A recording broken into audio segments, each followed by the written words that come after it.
Welcome back to Silent Paws and Brave Hearts. The snow fell silent that Christmas morning, blanketing the Montana wilderness in a white so pure it hurt to look at. Thomas Coleman stood at the window of his cabin, coffee cup warming his calloused hands, watching dawn break over the frozen pines. At 70 years old, he had learned to appreciate mornings like this, quiet, predictable, safe. The kind of morning where the loudest sound was his own breathing and the crackle of wood in the stove behind him. He had survived 2 decades in the United States military.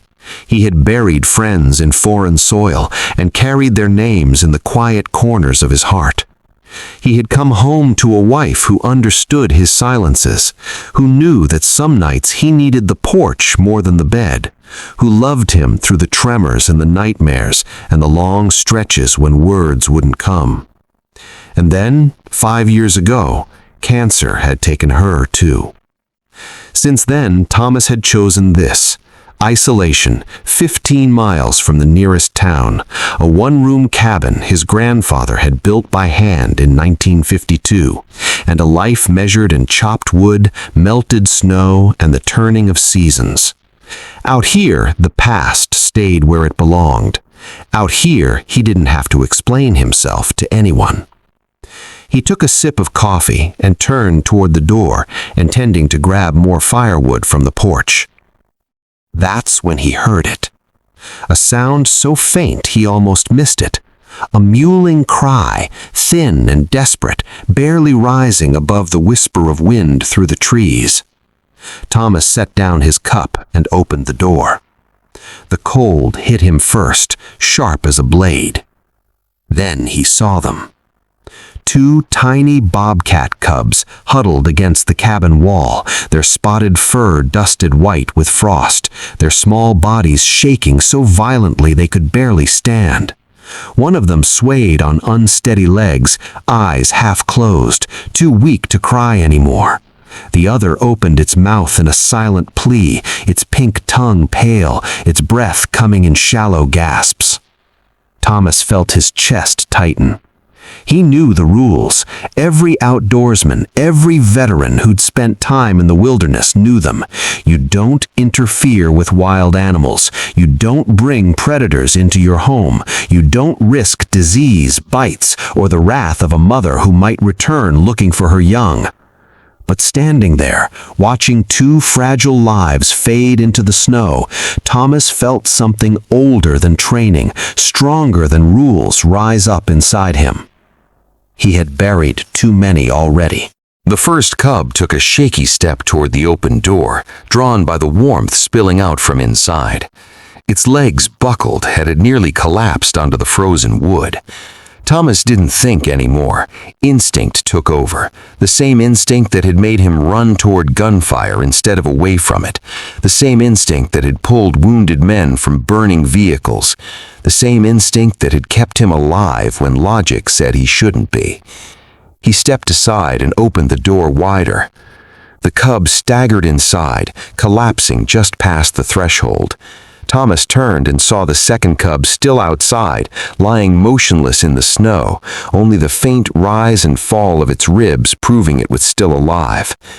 He grabbed his old field jacket from the hook by the door, pulled on his gloves, and stepped into the cold. His knees protested, arthritis, old injuries, time catching up. But he knelt anyway, scooping the cub into his arms as gently as he'd once carried his infant daughter 40 years ago. "Hang on," he muttered, his voice rough from disuse. "Just hang on." He'd said those words before, in deserts, in jungles, in the back of helicopters with rotors screaming overhead. Sometimes they'd worked, sometimes they hadn't. Inside the cabin, Thomas laid thick towels near the wood stove and carefully placed both cubs on the soft fabric. He worked methodically, the way the medics had taught him decades ago. Check breathing, monitor body temperature, work warmth back into frozen limbs slowly, carefully, so the system doesn't go into shock. He replaced the towels as they grew damp, rotating them, keeping the cubs dry. He offered water on his fingertips, just drops at first, waiting to see if they could swallow. One cub whimpered softly, a sound that cut straight through him. The other barely moved, but its chest continued to rise and fall, and that was enough. Thomas sat on the floor beside them for hours, his back against the wall, watching, waiting. His knees ached, his lower back burned, but he didn't move. When one of the cubs, the smaller one, the one that nearly died outside, pressed its tiny head against his palm, something inside Thomas cracked open. A dam he'd built carefully over 5 years of solitude suddenly had a leak, and memories rushed through. His wife, Margaret, standing in their kitchen with flour on her hands and that knowing smile on her face. "You act so tough," she used to say, laughing gently. "But you've got a rescuer's heart, Thomas Coleman. You can't help yourself." He blinked hard and looked down at the cub. Its eyes were closed, but it was purring faintly, a vibration so small he felt it more than heard it. "Yeah, Maggie," he whispered to the empty room. "I know." By evening, both cubs were stronger. They could stand, though unsteadily. They lapped water from a shallow dish. Thomas had thawed some ground venison from his freezer and offered small amounts, which they devoured hungrily. He sat in his chair by the stove, exhausted, watching them explore the small cabin with cautious, wobbly steps. They sniffed everything, the boots by the door, the stack of firewood, the corner where he kept his rifle. Then he heard it, a sound at the back door. Not frantic, not aggressive, deliberate. Scratch, scratch, scratch. Thomas rose slowly, heart hammering. He moved to the window and looked out into the twilight. A full-grown bobcat stood in the snow, not 10 feet from the door. She was thin, her ribs visible beneath her tawny coat. Her eyes glowed gold in the fading light, fixed on the cabin with an intensity that made Thomas's skin prickle. She was exhausted. He could see it in the way she held herself, in the slight tremor of her legs. A mother who had tracked her babies through miles of frozen wilderness, straight into the den of a human. Thomas felt his mouth go dry. Inside the cabin, the cubs heard her. They cried out, high-pitched and urgent, recognizing the sound of salvation. The mother bobcat's ears swiveled forward, her body tensed. Thomas made a decision that defied every piece of survival training he'd ever received. He walked to the back door, took a breath, and opened it. Cold air rushed in, but the bobcat didn't attack. She didn't run.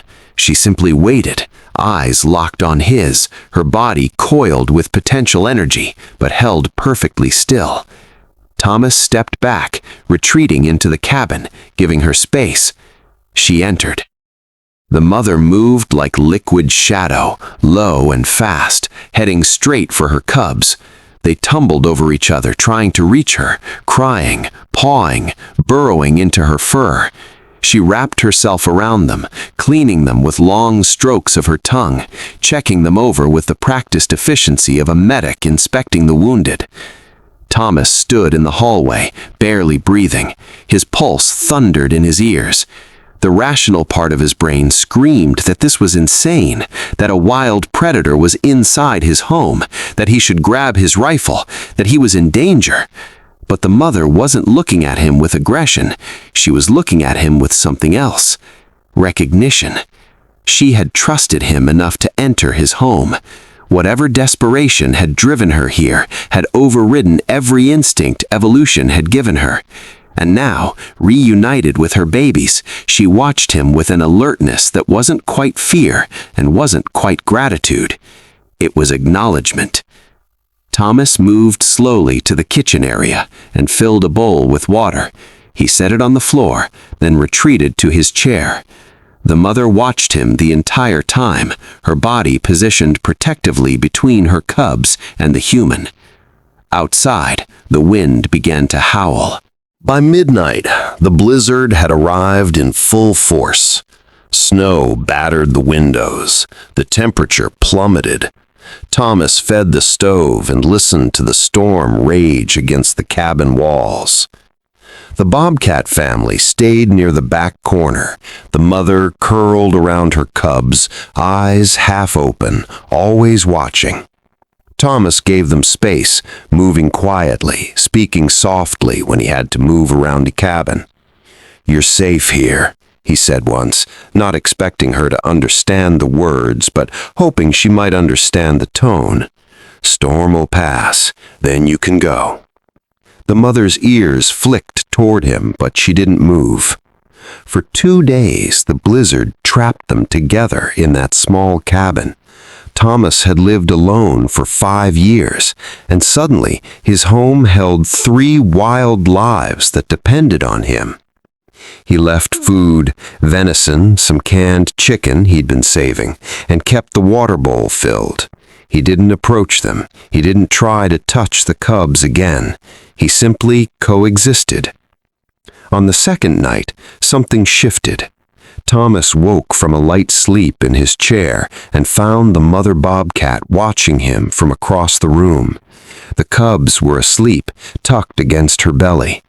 Her eyes reflected the firelight, twin flames in the darkness. She didn't look afraid anymore. Thomas held her gaze. 2 survivors, separated by species and circumstance, sharing space in a storm. "I lost people too," he said quietly. "I know what you risked coming here." The bobcat blinked slowly, then rested her head on her paws. On the 3rd morning, Thomas woke to silence. The storm had passed. Weak sunlight filtered through the windows, illuminating a cabin that felt suddenly too large. The bobcats were gone.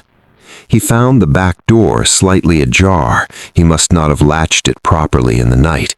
Paw prints led away from the cabin, 4 sets, heading into the tree line.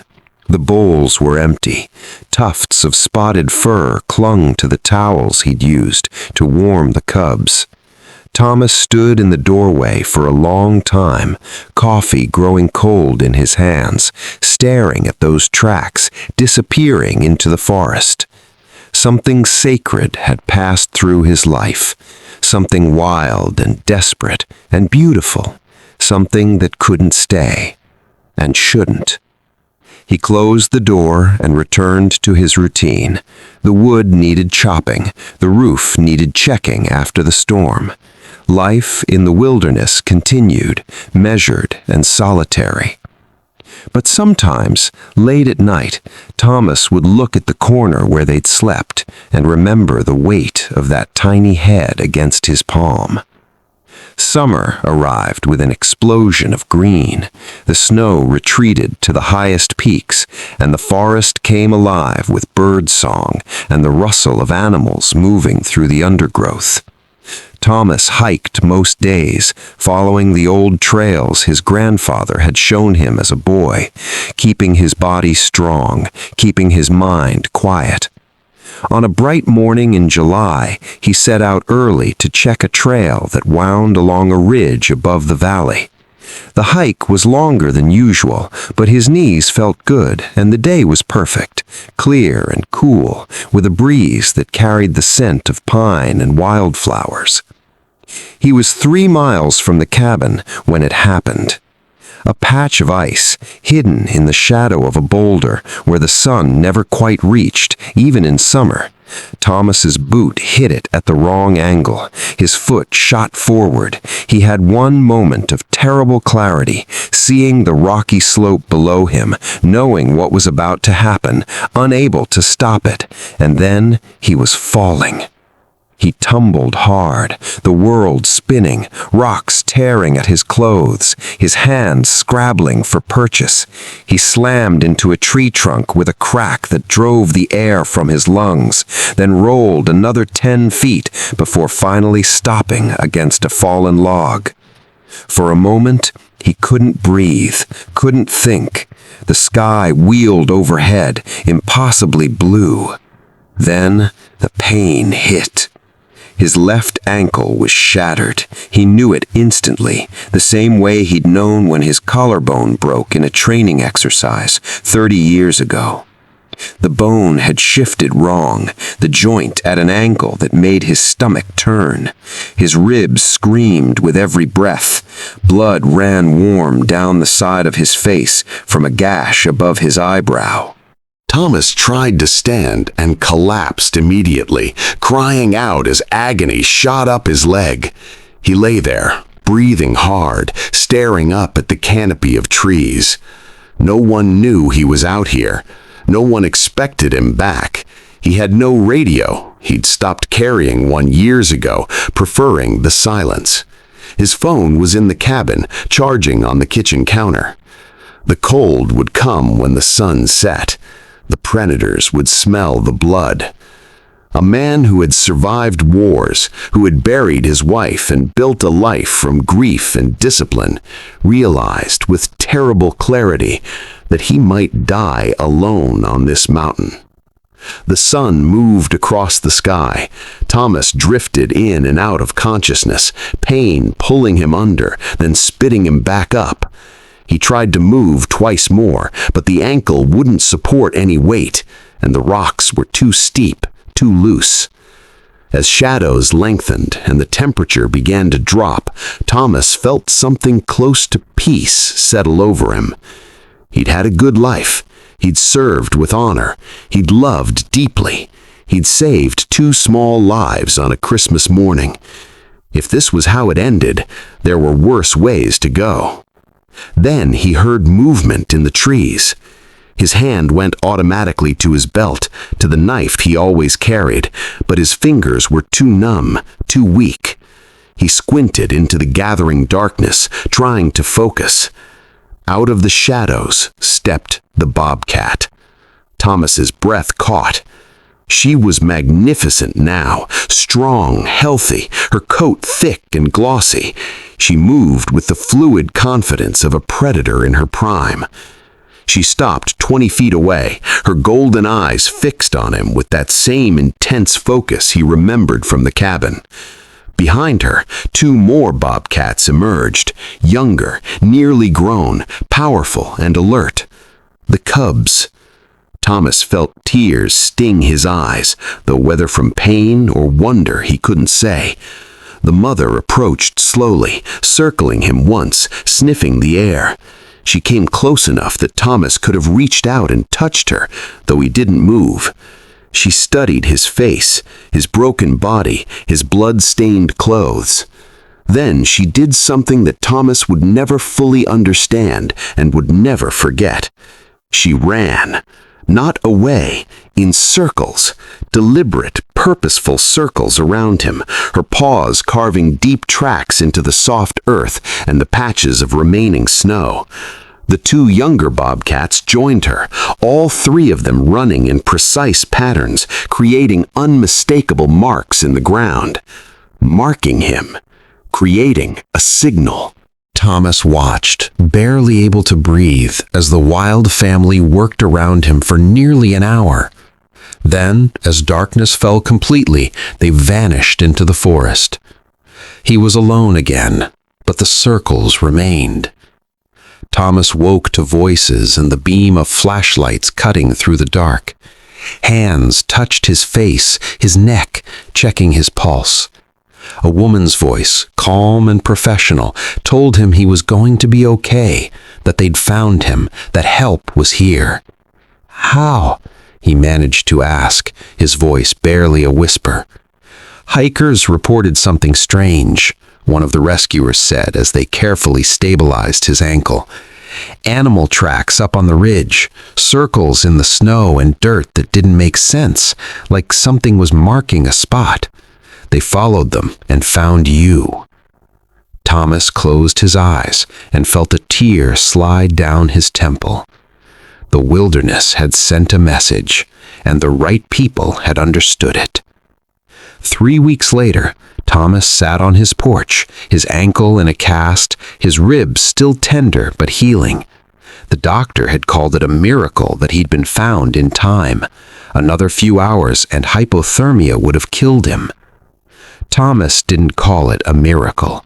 He called it a debt repaid. It was late afternoon when he saw them. 3 shadows at the tree line, barely visible in the dappled light. The mother bobcat and her 2 nearly grown cubs watching him from the safety of the forest. One of the cubs, the smaller one, the one that almost died on his porch, bore a faint scar above its left eye, a mark from that frozen Christmas morning. Thomas stood slowly, gripping the porch railing for support. His heart was too full for words, but he tried anyway. "Thank you," he whispered. The bobcat family stood for a moment longer, and Thomas could have sworn the mother dipped her head just slightly in acknowledgement. Then they turned and disappeared into the trees, silent as smoke, wild and free. Thomas stood there long after they were gone, watching the forest breathe in the golden light. He thought about Margaret, about the men he'd served with, about the strange and sacred way that love moves through the world. Sometimes fierce, sometimes gentle, always unexpected. In the wilderness, debts are remembered. And sometimes even a hardened old soldier gets his miracle. If this story touched your heart, if you believe in the unbreakable bonds between those who save and those who remember, please subscribe to Silent Paws and Brave Hearts. Hit that notification bell so you never miss a story of loyalty, courage, and the quiet heroes who walk among us, both human and wild. Share this story with someone who needs to remember that kindness is never forgotten, that courage comes in all forms, and that sometimes the lives we save become the ones that save us in return. Thank you for being part of our community. Until next time, may you find your own moments of grace in the wilderness.